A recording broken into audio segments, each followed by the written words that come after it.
પ્રકાશનું વક્રીભવન અને તેના નિયમો. તમે ધોરણ 8 માં પ્રિઝમ અને લંબઘન કાચના ટુકડા વડે પ્રકાશના વક્રીભવનનો અભ્યાસ કરી ગયા છો. જ્યારે પ્રકાશનું ત્રાંસુ કિરણ એક પારદર્શક માધ્યમમાંથી બીજા પારદર્શક માધ્યમમાં પ્રવેશે છે ત્યારે તેના વેગમાં ફેરફાર થાય છે, જેથી તે બે માધ્યમોને જુદી પાડતી સપાટી આગળ મૂળ દિશાથી વિચલિત થાય છે. આ ઘટનાને પ્રકાશનું વક્રીભવન કહે છે.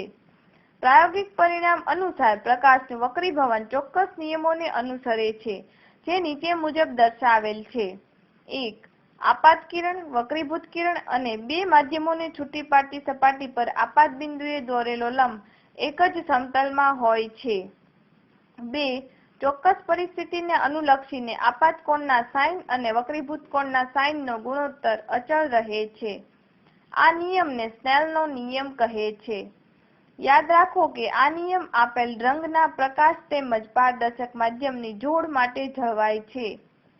આકૃતિમાં બતાવ્યા મુજબ પ્રકાશનું કિરણ PQ માધ્યમ 1 અને માધ્યમ 2 ને છૂટી પાડતી સપાટી AB પર Q બિંદુએ આપાત થાય છે.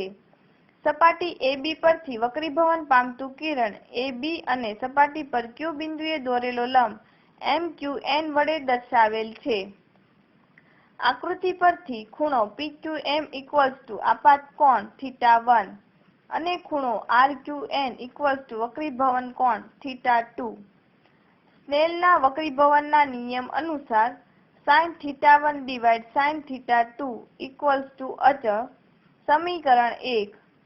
સમીકરણ 1 માંના અચળાંકને માધ્યમ 1 ની સાપેક્ષે માધ્યમ 2 નો વક્રીભવનાંક કહે છે અને તેને n21 વડે દર્શાવે છે.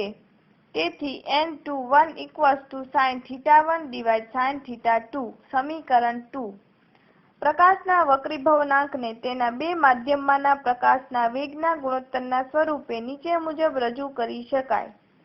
પ્રકાશના માધ્યમ 1 ના વેગ v1 અને માધ્યમ 2 ના વેગ v2 ના ગુણોત્તરને માધ્યમ 2 નો માધ્યમ 1 ની સાપેક્ષે વક્રીભવનાંક કહે છે.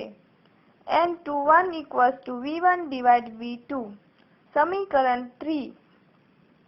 પ્રકાશમાં શૂન્યાવકાશમાં પ્રકાશનો વેગ 3 × 10⁸ મીટર પર સેકન્ડ જેટલો હોય છે, જ્યારે હવામાં પ્રકાશની ઝડપ આ મૂલ્યથી નજીવો ઘટાડો ધરાવે છે. આથી વ્યવહારમાં હવામાં પ્રકાશની ઝડપ તેના શૂન્યાવકાશમાંની ઝડપ જેટલી જ ગણવામાં આવે છે.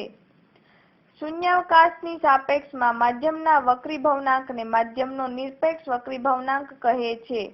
જો કે માધ્યમના નિરપેક્ષ વક્રીભવનાંકને સામાન્ય રીતે વક્રીભવનાંક તરીકે જ ઓળખવામાં આવે છે.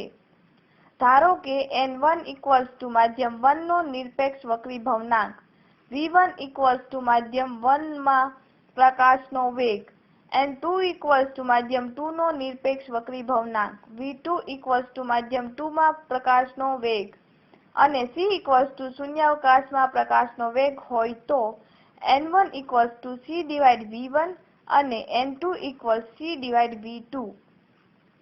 તેથી n21 n2/n1 c/v1/c/v2. તેથી n21 v1/v2 n2/n1. સમીકરણ 4. સમીકરણ 2 and 4 પરથી n2/n1 sin θ1 sin θ2. તેથી n1 sin θ1 n2 sin θ2. સમીકરણ 5. સમીકરણ 5 ને સ્નેલના નિયમનું વ્યાપક સ્વરૂપ કહે છે. જ્યારે પ્રકાશનું કિરણ પ્રકાશીય પાતળા માધ્યમમાંથી પ્રકાશીય ઘટ્ટ માધ્યમમાં જાય ત્યારે લંબ તરફ ગતિ કરે છે અને જ્યારે તે પ્રકાશીય ઘટ્ટ માધ્યમમાંથી પ્રકાશીય પાતળા માધ્યમમાં જાય ત્યારે લંબથી દૂર જાય છે. યાદ રાખો કે માધ્યમની પ્રકાશીય ઘટ્ટતા કે માધ્યમનું પ્રકાશીય પાતળાપણું તેના વક્રીભવનાંક સાથે સંકળાયેલ હોય છે. પ્રકાશીય ઘટ્ટ માધ્યમનો વક્રીભવનાંક પ્રકાશીય પાતળા માધ્યમની સરખામણીમાં વધુ હોય છે. અહીં નોંધશો કે વધુ દળ ઘનતા ધરાવતું માધ્યમ પ્રકાશીય ઘટ્ટ હોવું જરૂરી નથી.